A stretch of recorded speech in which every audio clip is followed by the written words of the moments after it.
jamaah. Alhamdulillah. Alhamdulillahirrahmanirrahim. Kembali lagi di Islam itu Indah. Masih di tema kita Abah Awas Bahaya Gibah. Langsung aja saya bacakan dulu. Siapakah pemenang sedekah subuh hari ini? Pemenangnya adalah Fashion Haferuls. Jawab dalam waktu 20 detik dengan jawabannya. 20 detik? Benar itu. Besar. Ya. Masya Allah, lagi. terima kasih banyak ya, semoga bermanfaat. Dititip. Nanti pegang dulu, nanti ditransfer aja sama yang bersangkutan langsung sama tim kreatif kita. Kalau gitu langsung aja yuk, kita lanjut lagi ke tanya jawab dari jamaah di segmen Tanya Dong Ustadz. Kami semua tanya dong Ustaz. Oke, kita masuk ke pertanyaan dari Putri Tria Lestari. Assalamualaikum. Ya, bagaimana menghindarkan gibah dengan kondisi kita sebagai tetangga baru di perumahan tersebut?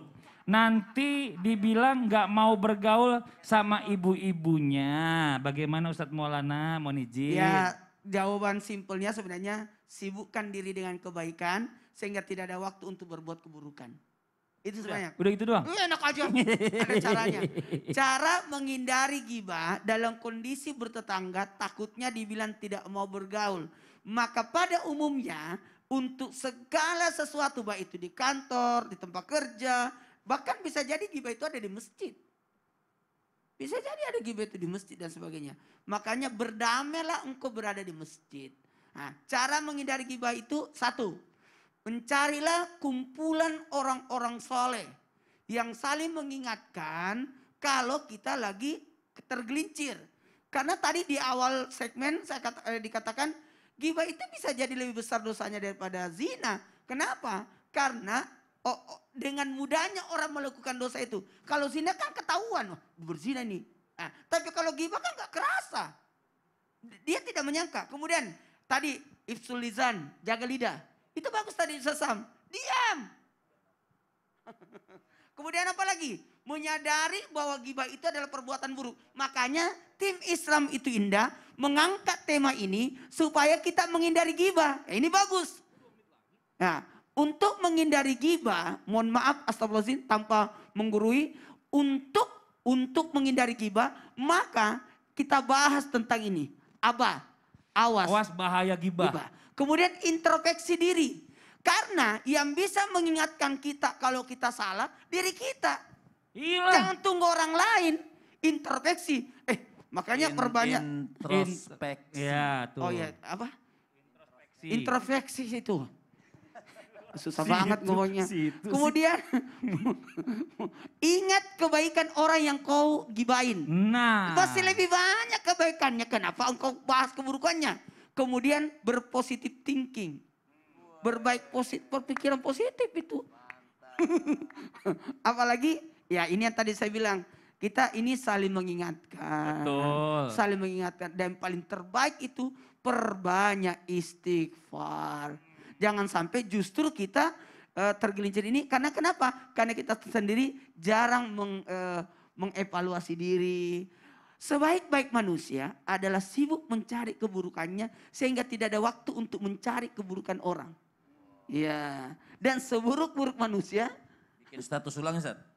Bikin status dulu. Sebaik-baik manusia adalah orang yang sibuk mencari kekurangannya sehingga tidak ada waktu untuk mencari kekurangan orang lain. Nah, itu status bikin sendiri, jangan bawa-bawa nama orang gitu ya. Iya, kalau bikin status jangan ikut-ikut nama siapa gitu.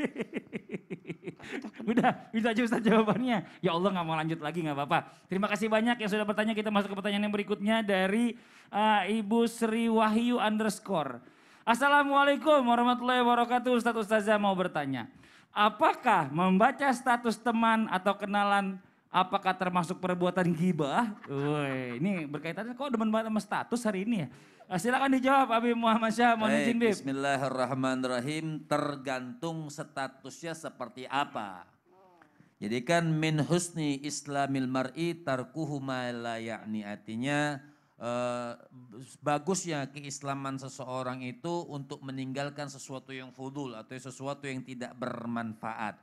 Seperti apa kata Ustaz Maulana? Jadi betul, kita pun jangan menyebabkan orang sampai berbuat dosa gara-gara kita. Gara-gara status kita. Gara-gara status kita atau sampai status tersebut bikin fitnah. Dan yang baca juga harusnya juga tabayun apakah benar seperti ini supaya tidak lagi suudzon, artinya bersangka buruk. Tapi yang penting ya jadi supaya tabayun supaya tidak terjadi suudzon, benar nggak seperti ini. Kadang-kadang kan perkiraan kita berbeda dengan apa yang terjadi. Memang Allah Subhanahu wa taala yang mengasih tahu seperti itu. Jadi intinya apakah status itu bisa ghibah?